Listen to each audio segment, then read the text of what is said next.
This wasn't this. This is just was a young Indian girl's story. That's it. And we get to find ourselves as an audience member purely in that. And I'm not having to balance someone who looks like me, sounds like me, talks like me off of that experience to find a relatable connection. And that film, because it was so, I had 13 actors. I really including children. Yeah, including children. And it tested me as a director, but it opened up a lot of relationships with agencies that represented these talents. So I went from there to a project with Dan Myrick, the director of Blair Witch Project, that I was a co-producer on. We shot in Sarasota, a segment for that at ABC7, and then shot the bulk of that some in Oregon, and then near Joshua Tree in California, about a man who in his childhood had an alien encounter with a being he called the Skyman. And he's convinced that he knows when that Skyman will return. And so he hires the famous director of the Blair Witch, it's kind of meta, to do a documentary about... Story within a story. Story within a story. So the Dan Myrick is behind the camera, but you hear and documenting, interviewing this docudrama about a man who knows he's going to have an encounter with Skyman on his 40th birthday, and that's the shape of that film. And so that's just wrapped up post-production recently, and from there we went to the film that just was the biggest film that I've ever been a part of. It was a beautiful film called I Saw a Man with Yellow Eyes. Right. And we shot that in all 4 counties, Hillsborough, Pinellas, Manatee, Sarasota County. And it's written and directed by a very talented filmmaker, Castile Landon, who grew up in Palmetto. And this is her 3rd film, and it stars Madison Eisman as a young girl who is battling or dealing with schizophrenia. And her parents are played by Harry Connick Jr. and Kathryn Heigel.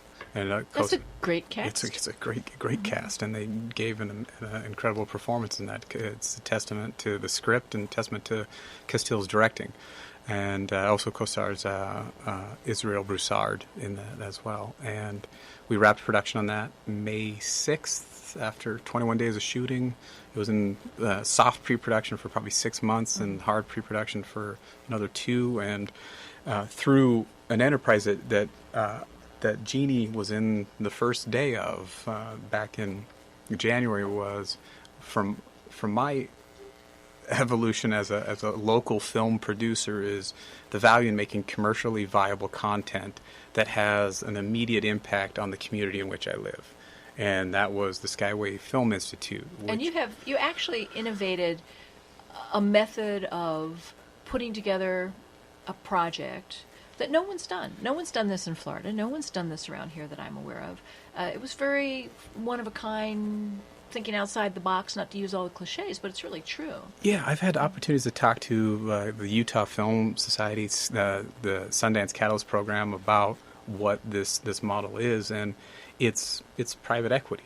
That it does take people interested in the fact that a film is a business that is going to release something at market that has a value, that has a potential to earn money. Right. Well, I often say, and people get tired of hearing me say it, they call it show business for a reason. They don't call it show fun, and they don't call it show glam and show party. It's called show business because it's a serious business with a lot of money at stake. It is. It is a lot. It takes a lot of money because there's just so many people. There's so many people involved in the film, and people have bills. People have child care bills, mortgage payments, hospital payments, and that's how they make a livelihood, is whether they're above the line in the talent part of a budget or below the line in crew and post-production. They earn a living on this small business that's created to make a product. And we have thousands and thousands of them in the state of Florida, which most people don't realize. That thousands. Many thousands of people earn a living off this business, off this industry. And a lot. We could have thousands and thousands more if they hadn't gone north to Georgia, where millions and millions are making a livelihood off of a multi-billion-dollar industry in the state of Georgia. Right. But for all of you listening out there that go, what? How come they go to Georgia? Why don't they stay in Florida? Well, they do it because of the big picture of incentives. Georgia is a state that does not have to balance its budget every year, like Florida does. Florida is a balanced budget state constitutionally. We cannot spend more than we make. But some states, like Georgia and California and others, they can spend as much on paper as they want. And they don't have to balance their budgets. So they can give out incentive programs that are in the hundreds of millions of dollars. Hundreds of millions. And on this podcast, I'll be very frank that ultimately those large subsidies are benefiting the giant corporations that are based in Atlanta. Right. So if I'm giving a tax credit to a film for the amount of money that they're spending in my state, they have to sell it to a corporation that can utilize that. Right. We did that with tax credits in Florida as well. If you got a Florida tax credit for shooting in Florida, it could only be used against taxes paid by a Florida company. Right. But that meant if you got a tax credit, let's say you got $10 million back off a really big feature, you might have to broker it and sell it and so forth for 90 cents on a dollar, 92 cents on a dollar, which meant that the company that buys it, they buy it for 100% of face value. They get the whole $10 million tax credit, but they pay $9 million for it instead, and they save $1 million, and they pump that into their company in Florida or in Georgia in this case. And the person who got the tax credit walks away with a check for their 90%.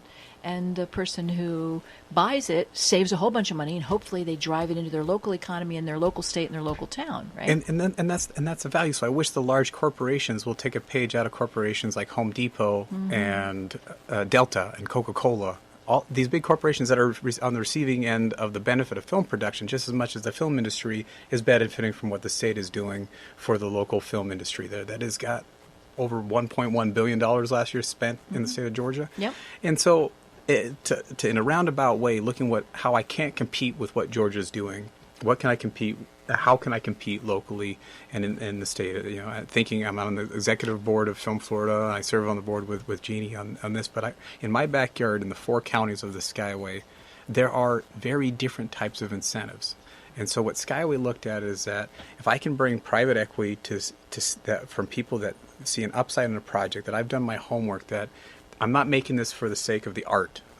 Take off my artist hat, my storyteller hat, and look at this as a business. That there is a market value that is above the production budget, and I can get that budget down by taking a look at Pinellas, Hillsborough, Manatee, Sarasota County, and going, great, you all have very different incentives and rebate programs, and I could probably take advantage of all of them. And thank goodness that we pull up our big boy and big girl panties and we take care of ourselves because the state no longer has a program. Yeah, so that's how I compete with a state when I don't have a state that is working with an industry like ours. I can look at the local counties to sort of fill in that gap. And then that's the private equity side, people coming in, and we brought a substantial amount of private investment to Yellow Eyes. There's also a not-for-profit component, which is providing gap grants. And it was proven on Andropedy with Selby Gardens, and we have it prototyped out that it's got 3 main areas of target: fiscal sponsorship for projects that need a 501c3 that can support their project, take grants and donations on their behalf and pass them through to a local project, and the festivals down the line. How can we help showcase? But the third is these gap grants. Sarasota, Florida, is Hollywood that just doesn't know it. Right. Or maybe even Burbank, too. Some of it's Burbank. We've got sound stages, post facilities. We've got some of the best sets and costumes that can be made at the Oslo Repertory Theater. We got a world-class orchestra that could do scores. But we have a ballet. We've got all choreographers, we've got live these theaters. perfect part components that are doing some of the best work in their field in a silo. But if we get them to look at each other and they're like, holy cow, y'all can be part of a whole different industry and a different revenue stream, we just kind of point towards the film industry. And how we get there is making sure that they're price point competitive. As a producer, it's not in my interest to get an orchestra from Sarasota if I can get an orchestra from Atlanta. And save a whole lot of money on the rebate. Back, but if I can, the not-for-profit can provide a grant to make them upfront price competitive to me, that all of a sudden makes me choose the orchestra in my back home, or the costume shop and the set shop, or the post facility in my backyard, because it's just dollars for dollars, apples to apples, the same. And it's inherently charitable because it's going from a not-for-profit to provide a grant to another not-for-profit to compete in a space that it otherwise wouldn't have been able to compete in. And people don't realize how important the incentivizing is, however it's coming to you, whether it's coming in a grant or it's coming in a tax credit or it's coming in a rebate. Marianne Hughes from Disney at one point spoke to a group that I was part of through Film Florida, and she is such a bright woman. She's so smart, and she's so savvy, and she's so responsible in her job to look at the bottom line. And she had said at one point in front of 22 elected officials from Florida, if I do not have an item under incentive, if that line is not filled in, it would be fiscally irresponsible of me to bring my project to anywhere that doesn't fill something in that line. Because it's not a gift.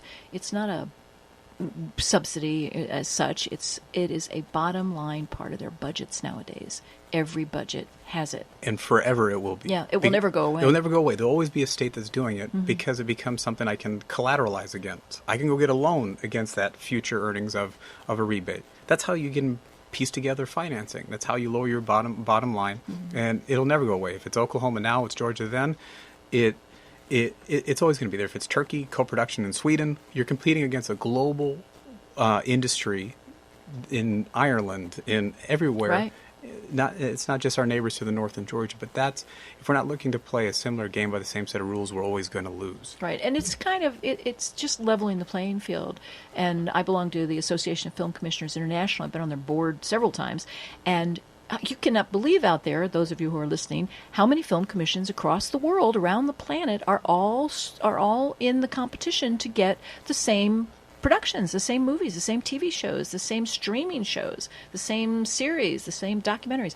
There are hundreds and hundreds of film commissions from nations and countries and towns and cities and regions and whatever, bureaucracies all around the world. So we're in a very competitive universe, and we need the right tools in our toolbox. And I hope that I've created a mechanism that can do it. We've got a slate of 3 more projects that are going to be 2019, 2020, one shooting in the fall, that I just reached out for locations, and so we'll be filming that in the Sarasota area in the fall. How do people get a hold of you before we run out of time? Is there a website or my email? Feel free to email me. I'm approachable. It's my first name, Tony, Tony, dot my last name, Stopperin, @gmail.com. Feel free to shoot me an email. I read them, and I do my best to reply to them as promptly as I can. Tony.Stopperan @gmail.com. And you can always call the Sarasota County Film Commission too, and we can put you in touch with Tony and people like Tony. Great talent, Tony. You're just a great resource. You're a smart man. You're an artistic man. Thanks for all you're doing. Keep up the good work. Likewise. Thank you for all your hard work. Everybody out there in the sound of both of our voices, understand this is economic development. This is driving jobs, and it's driving money, and it's letting people stay in Florida and stay in Sarasota County and Manatee County and so forth. We want you all to stay here. We don't want you to have to go away to work. So, Tony, thanks for being a part of all this. It was a pleasure. Thank you, Jeannie, for having me. You're welcome. And everybody out there listening, thanks for being a part of the audience. Tune in again soon. But we got to run. Talk to you later. Bye. I want to thank you for listening. I'm Jeannie Corcoran, your Sarasota County, Florida Film Commissioner. And if you want to get a hold of me, you can go to www.filmsarasota.com, or you can call us toll-free from wherever you are at 888-765-5777, extension 104.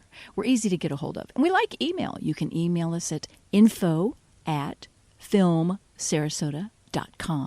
And we check all of our email. If you don't hear back from us right away, it's not that we haven't gotten it, but we might have a computer glitch. I hate to admit it, but it happens a lot. We've had emails that disappear for a month. We've had phone messages that disappear for 2 months, but they show up eventually. So we will get a hold of you. Or you can get a hold of us, ask us questions, and if we can help you, we will. And if we can't, maybe we can steer you in a good direction to somebody who will help you. And that's it for me. I'm Jeannie Corcoran, and you've been listening to Entertain You on the Radio Ear Network, and this is the Society Bites network of programs. Thanks for listening. Talk to you again soon.